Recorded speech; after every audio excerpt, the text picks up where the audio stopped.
سی. وہ کہتے ہیں ضرور اس کا کوئی مطلب ہے, اس کی کوئی غرض ہے, اس کو کوئی کام ہے, ورنہ یہ پیچھے کیوں پڑا ہوا.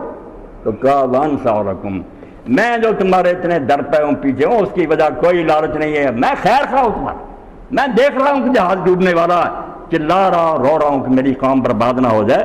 وَعَلَمُ مِنَ اللَّهِ مَا لَا تَعْلَمُونَ, اور جو تم نہیں جانتے مجھے اللہ کی طرف سے پتہ نا.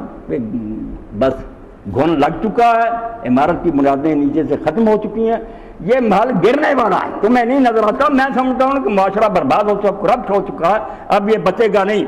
اب عجبت من جاءکم ذکر من ربکم علی رجل منکم, کیا تم اس بات پر حیران؟ افسوس ہے کہ نوح علیہ السلام کہ تم زیادہ سے زیادہ یہی بات کہہ دیتے ہو. کئی جگہ یہ قرآن میں ہر نبی کو کہا کہ یار اللہ نے بھیجنا ہوتا کوئی پیغامبر تو فرشتہ بھیج دیتا.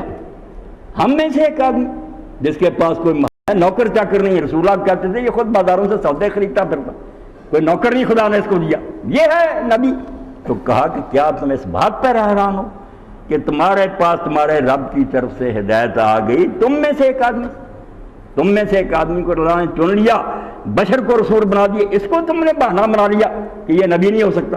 حالانکہ بات بے عقلی کی اور غلط تب ہوتی کہ اللہ بشروں کے لیے فرشتہ بھیجا, وہ حکمت کے خلاف ہوتی کہ نمونہ انسانوں کو دینا اور غیر جنس بھیج دیتا. جو لوگ پہلے کہہ دیتے کہ ہم اس کی پیروی کیسے کر سکتے ہیں, یہ تو جنس ہی دوسری, فرشتہ اگر نیکیاں کر سکتا تو ہمیں کیا.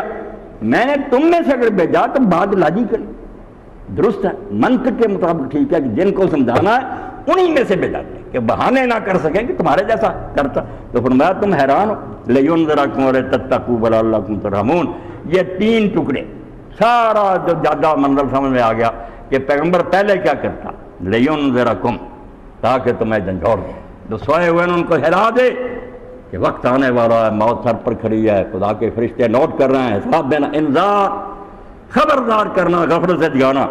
اس سے پھر اگلا کیا نتیجہ نکلتا ہے, جب لوگ اٹھ جاتے ہیں, سوچنا شروع کر دیتے ہیں, ان میں فکر پیدا ہو جاتی, وَلِتَتَّقُوا, پھر برائیاں چھوٹ جاتی ہیں, نیکیاں آ جاتی ہیں, تقویٰ اور پرہیزگاری پیدا ہو جاتی ہے. اور اس کا پھر آگے پھل کیا ملتا, وَلَعَلَّكُمْ تُرْحَمُونَ, جب میرے جھنجھوڑنے سے تم محتاط ہو جاؤ گے, برائیاں چھوڑ دو گے, نیکیاں اپرارو گے, تو اس دنیا میں تم پر رحم ہو جائے گا, یہاں بھی پھل کھاؤ گے میٹھے. بالکل اس معاشرے کو دیکھ کر دنیا کہے گی یار یہ تو دنیا میں جنت میں رہ رہے, اور اگلی دنیا میں بھی, مگر سب کچھ ہوا فَكَذَّبُوهُ فَأَنجَيْنَاهُ وَالَّذِينَ مَعَهُ فِي الْفُلْكِ. نتیجہ وہی ہوا جس کے لیے نوح علیہ السلام چیختے تھے. نہیں مانی بات, بلکہ اولادوں کو کہا کہ اس بڈھے کی بات نہ مانو. تفسیر کی کتابوں میں آتا کندھوں پر اٹھا کر لاتے پوتوں کو اور کہتے کہ یہ بیوقوف بوڑھا ہے, ہم نے ان کی نہیں مانی, تم بھی نہ مانو. اس لیے نوح علیہ السلام نے دعا کی کہ اللہ اگر تم انہیں زندہ رہنے دے گا تو یہ جو جنیں گے نا, تجربہ مجھے ہو گیا, لا یلد الا فاجرا کفارا, آئندہ بھی ان کی نسلیں بدماش اور حرامی پیدا ہوں گے, اب شریف پیدا ہونے کی کوئی توقع نہیں. پھر وہی آئی کہ بنا کشتی بنانے لگے, پاس سے گزرتے ٹھٹھے کرتے کہ نوح پہلے یار نبی تھا, بڑھئی بن گیا, کارپینٹر بن گیا, اب یہ کشتیاں بناتا پھرتا, اس ریت پر طوفان آئے گا. تو نوح علیہ السلام نے کہا تم ہم سے ٹھٹھے کر رہے, وقت آئے گا کہ ہم تمہارا مذاق اڑائیں گے جب تم گوتے کھاؤ گے. مگر نہیں سمجھتے, کہتے کہاں سے آ جائے. تو کہتے اللہ پاک نہ بات مانی, فَأَنجَيْنَاهُ وَالَّذِينَ مَعَهُ فِي الْفُلْكِ. اور قرآن پاک نے بالخصوص آپ دیکھتے ہیں کسی نبی کا نہیں کہا کہ اتنی مدت, نوح علیہ السلام کا کہا کہ یار حد ہو گئی کہ 950 سال وہ تبلیغ کرتا رہا. طوفان بعد میں آئے, بعد کی عمر نہیں اس میں شامل, نہ نبوت سے پہلے کی شامل ہے, اس لیے اصل عمر تو 1000 سال سے زیادہ, 950 سال بعد کرتا نہیں سنی.